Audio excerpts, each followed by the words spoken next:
Hello dear students, welcome to my YouTube channel. आज हम लोग जेई मेंस के मैथमेटिकल रीजनिंग टॉपिक को डिस्कस करने वाले हैं। आप लोग जैसे जानते होंगे कि ये मैथमेटिकल रीजनिंग जो है JEE Mains point of view से बहुत ही इंपॉर्टेंट है। बहुत ही कम एफर्ट में यहाँ से आप एक क्वेश्चंस करेक्ट कर सकते हैं। यदि आप एक क्वेश्चंस यदि यहाँ से करेक्ट कर लेते तो ये समझिए कि मतलब आपका जेई में 4 मार्क्स आपका इंक्रीज करेगा ऑलरेडी। और ये जो चैप्टर्स है बहुत ही आसान चैप्टर्स है, बहुत ही इजी चैप्टर्स है। ये बोल सकते हैं कि ये हलवा चैप्टर्स है डायरेक्ट वे में। मतलब यहाँ पे कोई ज्यादा दिमाग लगाने की जरूरत नहीं है, सिर्फ थोड़ा स्टेटमेंट्स होते हैं, उसके बाद कुछ इसमें टर्मिनोलॉजी है, यदि हम उसको अच्छे से समझ लें एंड उसके बाद कुछ क्वेश्चंस अपन देख लेंगे। मतलब पीवाईक्यू आप यदि क्वेश्चंस देखते हैं तो वहां पे आपको पता चल जाएगा कि क्वेश्चंस में यहाँ पे बहुत ज्यादा कोई दिक्कत वाली बात नहीं होती है। बस दिक्कत कहाँ पे है कि आपको कुछ डेफिनेशंस है, कुछ टर्म्स है, उसको अच्छे से समझना पहले जरूरी होता है। ठीक है, यदि यहाँ से हम स्टार्ट करें तो सबसे पहले जो मैथमेटिकल रीजनिंग टॉपिक्स है, इस मैथमेटिकल रीजनिंग टॉपिक्स में पहला टर्म जो आता है वो आता है स्टेटमेंट का। अब हमें यहाँ पे ये पता करना है कि मैथमेटिकल स्टेटमेंट होता है क्या है, मतलब हम इसको कैसे डिफाइन करेंगे। तो जैसे कि आप यहाँ पे देख रहे होंगे कि मतलब हम स्टेटमेंट का एक डेफिनेशन से यहाँ पे लिखे कि a sentence is called mathematically acceptable statement if it is either true और फॉल्स। मतलब क्या बोल रहे कि मतलब एक सेंटेंस मैथमेटिकली एक्सेप्टेबल स्टेटमेंट कहलाएगा जब वो या तो ट्रू हो, ट्रू मीन्स या तो 100% ट्रू की बात कर रहा है, 100% ट्रू हो, या फॉल्स मीन्स 100% फॉल्स की बात हो रही है। But not both. आपको ये तो बात पे ध्यान देना पड़ेगा कि मतलब दोनों नहीं होना चाहिए। मीन्स हम एक ऐसा सेंटेंस को मैथमेटिकल स्टेटमेंट बोलते हैं जहां पे मुझे कोई कंफ्यूजन नहीं हो बताने में कि ये कंप्लीटली वे में ट्रू है और ये कंप्लीट वे में फॉल्स है। यदि मैं जहां पे कंफ्यूजन होगी कि मतलब इसके बारे में मैं ट्रू बोलूंगा या फॉल्स बोलूंगा, पता नहीं, मतलब जहां पे कंफ्यूजन की बात आती है तो वो सेंटेंस मैथमेटिकल स्टेटमेंट नहीं होता है। यहां पे देखिए आगे that is it must be assertive, मतलब आपको एश्योर होना पड़ेगा कि ये है या ये नहीं है। आप बीच की बात नहीं बोल सकते कि मतलब होगा या नहीं होगा, इस तरह की बात नहीं बता सकते। ठीक है, एंड आगे देखिए a true statement is called valid statement.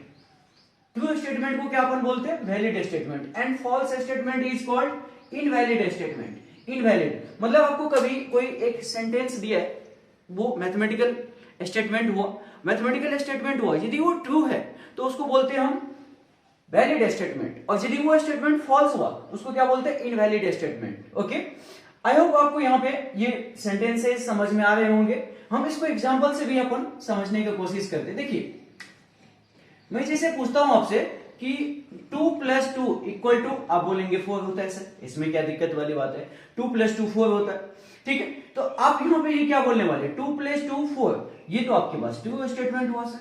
True तो है, पहली बात तो ट्रू है, ये लिखा होगा। तो क्या ट्रू वाला मैथमेटिकल एक्सेप्ट स्टेटमेंट होता है क्या? हाँ, तो ये ट्रू स्टेटमेंट हुआ, ये ट्रू स्टेटमेंट हो गया। ठीक है, जैसे आप बोलते हैं सर 2 + 2, कोई बच्चा ऐसे लिख दिया 5।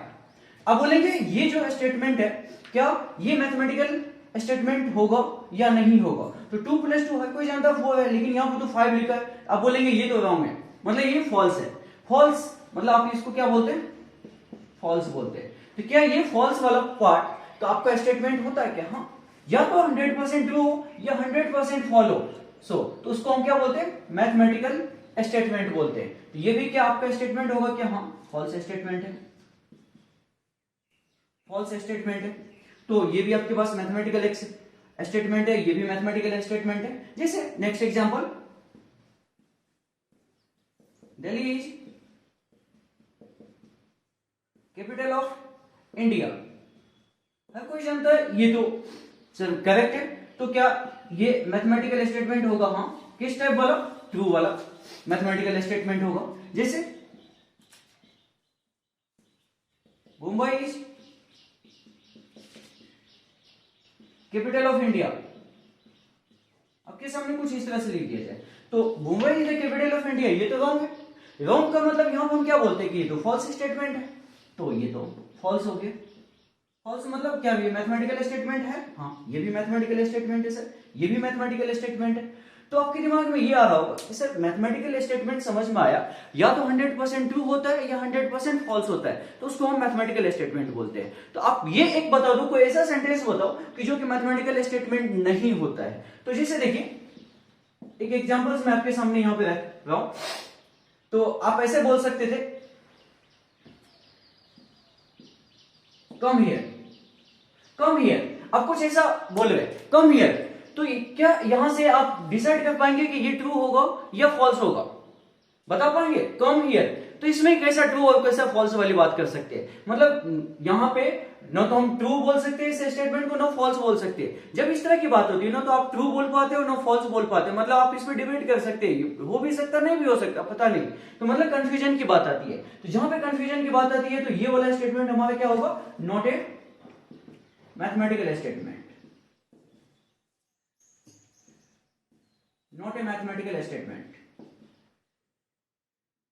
बोलेंगे ऐसे बहुत सारे एग्जांपल्स हो सकते हैं, हाँ बहुत सारे एग्जांपल्स हो सकते हैं, बहुत सारे सेंटेंसेस मैथमेटिकल स्टेटमेंट नहीं कहलाता है। जैसे आप ऐसे बोलेंगे what is your age, what is your age, आपने यहाँ पे पूछ रहा है, मतलब किसी से क्वेश्चनिंग कर रहा है कि मतलब आपका एज क्या है, तो क्या ये स्टेटमेंट होगा क्या मैथमेटिकल स्टेटमेंट? नहीं। व्हाट इज योर एज, तो क्या ये मैथमेटिकल स्टेटमेंट होगा? नहीं। तो आप क्या बोलेंगे, नॉट ए